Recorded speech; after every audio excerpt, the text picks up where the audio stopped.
ओम शांति। आज बाबा मेरे लिए क्या कहा है, सुनते हैं।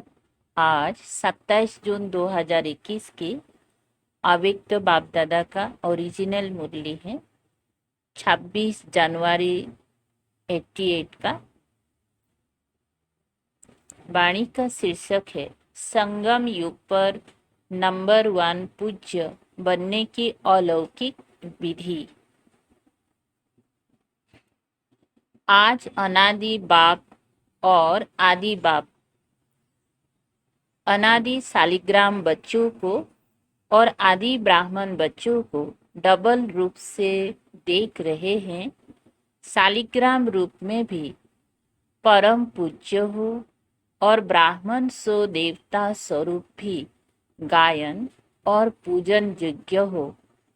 दोनों आदि और अनादि बाप दोनों ही रूप से पूज्य आत्माओं को देख हर्षित हो रहे हैं। अनादि बाप ने आदि पिता सहित अर्थात ब्रह्मा बाप और ब्राह्मण बच्चों को अपने से भी ज्यादा डबल रूप में पूज्य बनाया है। अनादि बाप की पूजा सिर्फ एक निराकार रूप में होती है, लेकिन ब्रह्मा सहित ब्राह्मण बच्चों की पूजा निराकार साकार दोनों रूप से होती है। तो बाप बच्चों को अपने से भी ज्यादा डबल रूप से महान मानते हैं। आज आप बाप दादा बच्चों की विशेषताओं को देख रहे थे। हर एक बच्चे की विशेषता अपनी अपनी है। कोई बाप की और सर्व ब्राह्मण आत्माओं की विशेषताओं को जान स्वयं में सर्व विशेषताएं धारण कर श्रेष्ठ अर्थात विशेष आत्मा बन गए हैं।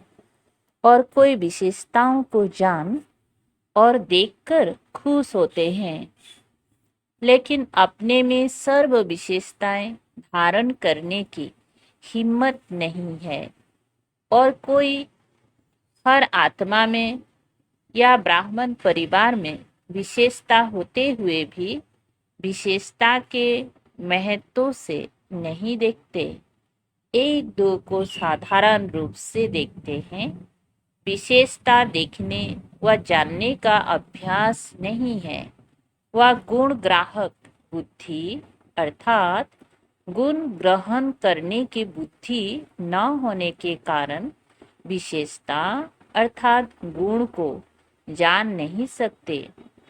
हर एक ब्राह्मण आत्मा में कोई ना कोई विशेषता अवश्य भरी हुई है, चाहे 16,000 का लाश दाना भी हो, लेकिन उसमें भी कोई ना कोई विशेषता है। इसीलिए ही बाप की नजर उस आत्मा के ऊपर पड़ती है। भगवान की नजर पड़ जाए व भगवान अपना बनावे तो जरूर विशेषता समाई हुई है। इसीलिए ही वो आत्मा ब्राह्मणों की लिस्ट में आई है, लेकिन सदा हर एक की विशेषता को देखने और जानने में नंबरवार बन जाते हैं। बाप दादा जानते हैं कि कैसे भी भल ज्ञान की धारणा वह सेवा में याद में कमजोर है, लेकिन बाप को जानने बाप के बनने की विशाल बुद्धि बाप को देखने की दिव्य नजर यह विशेषता तो है जो आजकल के नामी ग्रामी विद्वान भी नहीं जान सकते पहचान सकते, लेकिन उन आत्माओं ने जान लिया। कोटों में कोई कोई में भी कोई इस लिस्ट में तो आ गए ना। इसीलिए कोटों में से विशेष आत्मा तो हो गए ना। विशेष क्यों बने? क्योंकि ऊंचे ते ऊंच बाप के बन गए। सभी आत्माओं में ब्राह्मण आत्माएं विशेष है, सिर्फ कोई अपनी विशेषता को कार्यों में लगाते हैं, इसीलिए वह विशेषता वृद्धि को प्राप्त होती रहती है और दूसरों को भी वह दिखाई देती है।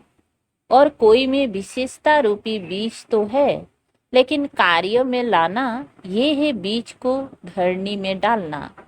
जब तक बीज को धरनी में नहीं डाले तो वृक्ष नहीं पैदा होता, विस्तार को प्राप्त नहीं कर पाते हैं। और कोई बच्चे विशेषता के बीज को विस्तार में भी लाते, अर्थात वृक्ष के रूप में भी वृद्धि को भी प्राप्त करते, फल को भी प्राप्त करते। लेकिन जब फल आता है तो फल के पीछे चिड़ियाएं, पंछी भी आते हैं खाने के लिए। तो जब फल तक पहुंचते हैं तो इस रूप में माया आती है कि मैं विशेष हूँ, मेरी ये विशेषता है। ये नहीं समझते कि बाप द्वारा प्राप्त हुई विशेषता है। विशेषता भरने वाले बाप है। जब ब्राह्मण बने तो विशेषता आई। ब्राह्मण जीवन की देन है, बाप की देन है। इसीलिए फल के बाद अर्थात सेवा में सफलता के बाद यह अटेंशन रखना भी जरूरी है। नहीं तो माया रूपी चिड़िया, पंछी फल को जूठा कर देते या नीचे गिरा देते हैं। जैसे खंडित मूर्ति की पूजा नहीं होती, माना जाता है कि यह मूर्ति है लेकिन पूजी नहीं जाती। ऐसे जो ब्राह्मण आत्माएं सेवा का फल अर्थात सेवा में सफलता प्राप्त कर लेते हैं, लेकिन मैंपन की चिड़िया ने फल को खंडित कर दिया। इसलिए सिर्फ माना जाएगा कि सेवा बहुत अच्छी करते हैं, महारथी हैं, सर्विसेबल है, लेकिन संगम युग पर भी सर्व ब्राह्मण परिवार के दिल में स्नेह के पात्र व पूज्य नहीं बन सकते। संगम युग में दिल का स्नेह, दिल का रिगार्ड, यही पूज्य बनना है। फल को मैंपन में लाने वाले ऐसे पूज्य नहीं बन सकते। एक है दिल से किसी को ऊंचा मानना, तो ऊंचे को पूज्य कहा जाता है। जैसे आजकल की दुनिया में भी बाप ऊंचा होने के कारण बच्चे पूज्य पिताजी कहकर बुलाते हैं या लिखते हैं। ऐसे दिल से ऊंचा मानना अर्थात दिल से रिगार्ड देना। दूसरा होता है बाहर की मर्यादा प्रमाण रिगार्ड देना ही पड़ता है, तो दिल से देना और देना ही पड़ता है। इसमें कितना अंतर है। पूज्य बनना अर्थात दिल से सर्व माने, मेजॉरिटी होने चाहिए। पहले भी सुनाया कि 5% तो रह ही जाता है, लेकिन मेजॉरिटी दिल से माने, यह है संगम युग पर पूज्य बनना। पूज्य बनने का संस्कार भी अभी से ही भरना है, लेकिन भक्ति मार्ग के पूज्य बनने में और अब के पूज्य बनने में अंतर है। अभी आपके शरीरों की पूजा नहीं हो सकती, क्योंकि अंतिम पुराना शरीर है, तमोगुणी तत्वों का बना हुआ शरीर है। अभी फूलों के हार नहीं पड़ेंगे। अभी फूलों के हार नहीं पड़ेंगी। भक्ति मार्ग में तो देवताओं के ऊपर चढ़ाते हैं ना। पूज्य की निशानी है धूप जलाना, हार पहनाना, आरती करना, कीर्तन करना, तिलक लगाना। संगम युग पर ये स्थूल विधि नहीं है, लेकिन संगम युग में सदा दिल से उन पूज्य आत्माओं के प्रति सच्चे स्नेह की आरती उतारते रहे। आत्माओं द्वारा सदा कोई न कोई प्राप्ति का कीर्तन करते रहते हैं। सदा उन आत्माओं के प्रति शुभ भावना की धूप व दीपक जगाते रहते हैं। सदा ऐसी आत्माओं को देख स्वयं भी जैसे वो आत्माएं बाप के ऊपर बलिहार गई हैं, वैसे अन्य आत्माओं में भी बाप के ऊपर बलिहार जाने का उमंग आता है। तो बाप के ऊपर बलिहार जाने का हार सदा उन आत्माओं को स्वतः ही होता है। ऐसी आत्माएं सदा स्मृति स्वरूप के दिल में तिलकधारी होती हैं। स्मृति स्वरूप के तिलकधारी होती हैं। इस अलौकिक विधि से इस समय के पूज्य आत्माएं बनती हैं। भक्ति मार्ग के पूज्य बनने से श्रेष्ठ पूजा अब की है। जैसे भक्ति मार्ग की पूज्य आत्माओं के 2 घड़ी के संपर्क से अर्थात श्री मूर्ति के सामने जाने से 2 घड़ी के लिए भी शांति, शक्ति, खुशी का अनुभव होता है। ऐसे संगम योगी पूज्य आत्माओं द्वारा अब भी 2 घड़ी 1 घड़ी भी दृष्टि मिलने से भी खुशी, शांति व उमंग उत्साह की शक्ति अनुभव होती है। ऐसी पूज्य आत्माएं अर्थात नंबर 1 विशेष आत्माएं हैं। सेकंड और थर्ड तो सुना दिया, उसका विस्तार क्या करेंगे?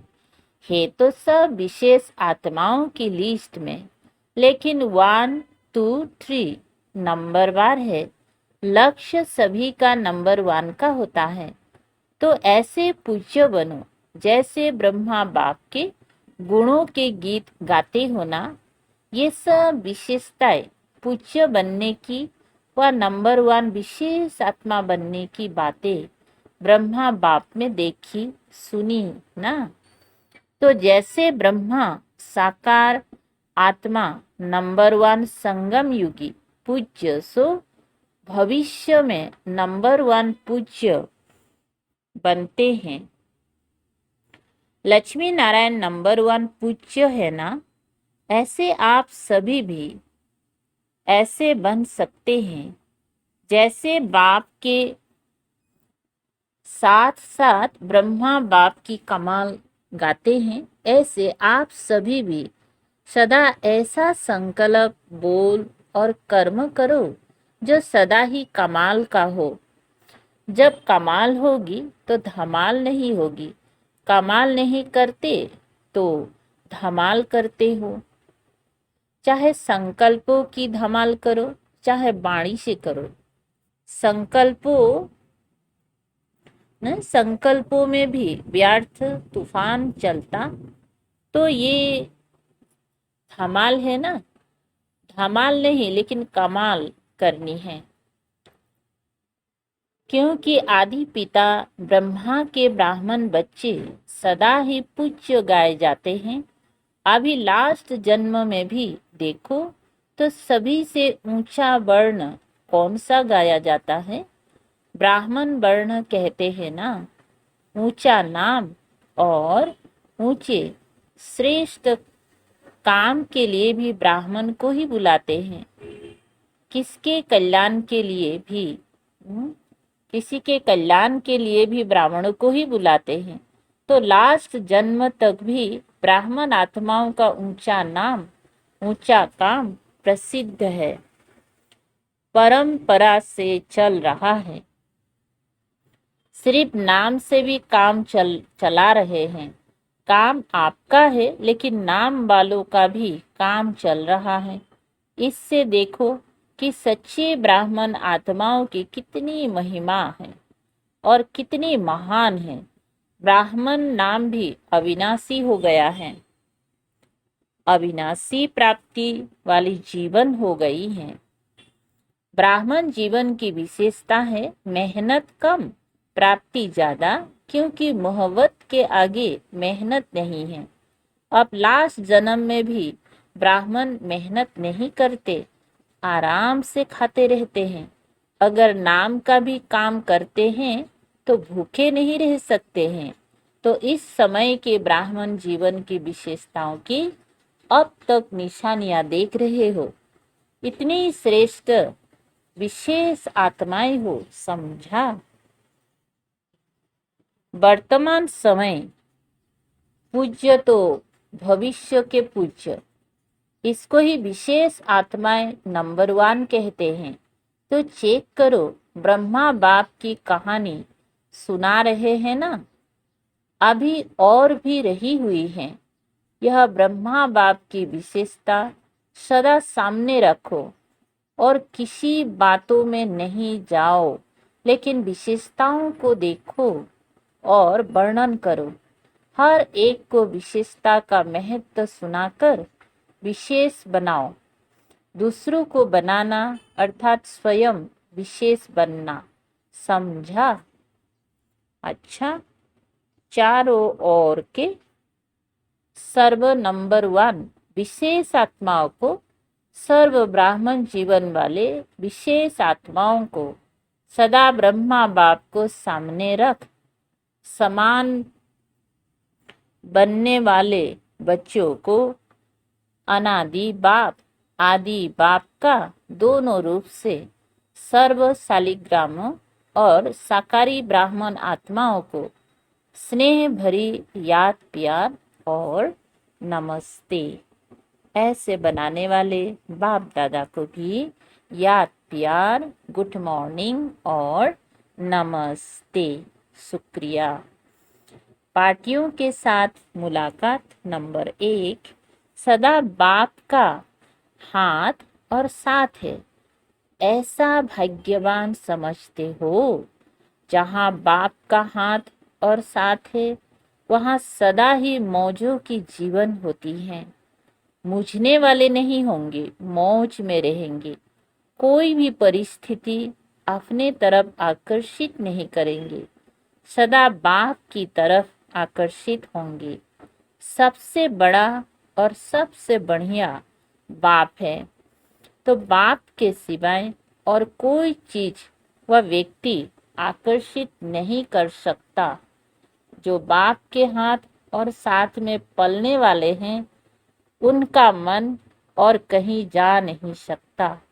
तो ऐसे सभी हो या माया की पालना में चले जाते हो, वह रास्ता बंद है ना, तो सदा बाप के साथ की मौज में रहो। बाप मिला, सब कुछ मिला, कोई अप्राप्ति नहीं।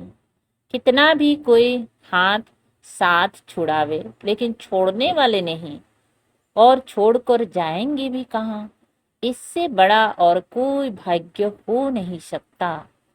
कुमारियां तो है ही सदा भाग्यवान, डबल भाग्य है। एक कुमारी जीवन का भाग्य, दूसरा बाप का बनने का भाग्य। कुमारी जीवन पूजी जाती हैं। जब कुमारी जीवन खत्म होती हैं, तो सबके आगे झुकना पड़ता है। गृहस्थी जीवन है ही बकरी समान जीवन, कुमारी जीवन है पूज्य जीवन। अगर कोई एक बार भी गिरा तो गिरने से हड्डी टूट जाती है ना, फिर कितना भी प्लास्टर करो, ठीक करो, लेकिन हड्डी कमजोर हो जाती है। तो समझदार बनो, टेस्ट करके फिर समझदार नहीं बनना। 2, सदा अपने को कल्प कल्प की विजयी आत्माएं अनुभव करते हो।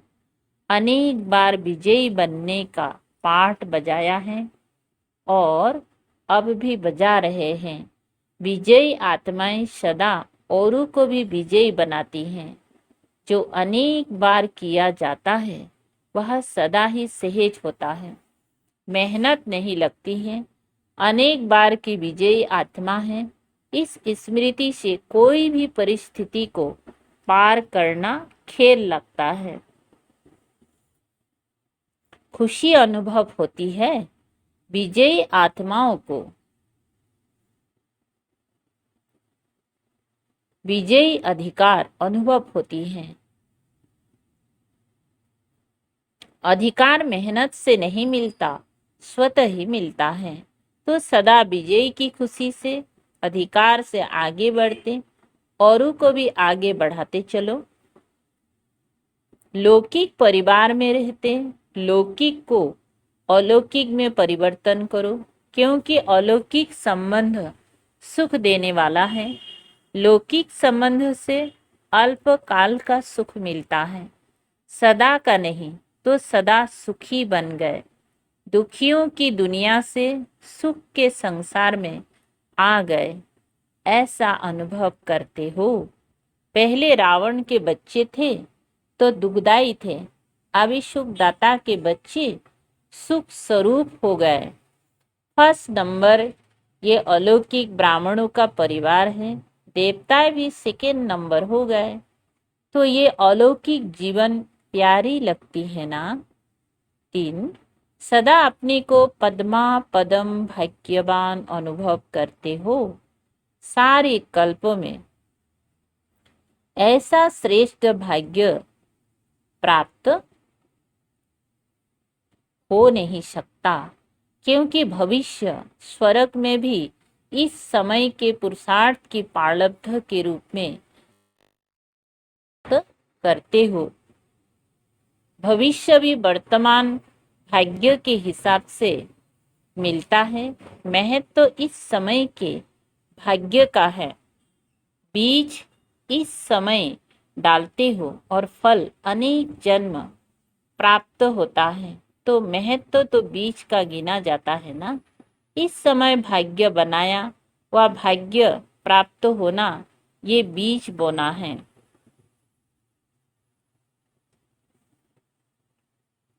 तो इस अटेंशन से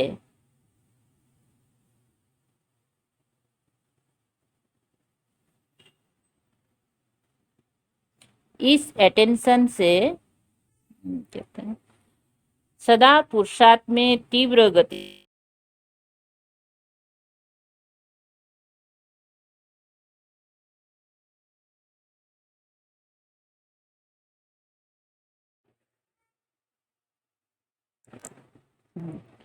तो क्या बता रहे थे, इस समय भाग्य बनाना या भाग्य प्राप्त होना, ये बीज बना है। तो इस अटेंशन से सदा पुरुषार्थ में तीव्र गति से आगे बढ़ते चलो और सदा इस समय के पद्मा पदम इस समय पद्मा पदम भाग्य की स्मृति इमर्ज रूप में रहे। कर्म करते हुए याद रहे, कर्म में अपना श्रेष्ठ भाग्य भूले नहीं, स्मृति स्वरूप रहो।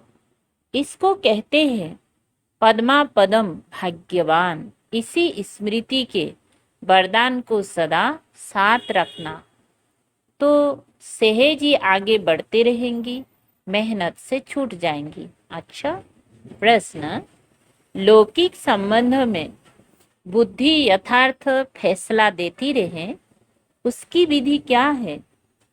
लौकिक संबंध में बुद्धि यथार्थ फैसला देती रहे, उसकी विधि क्या है?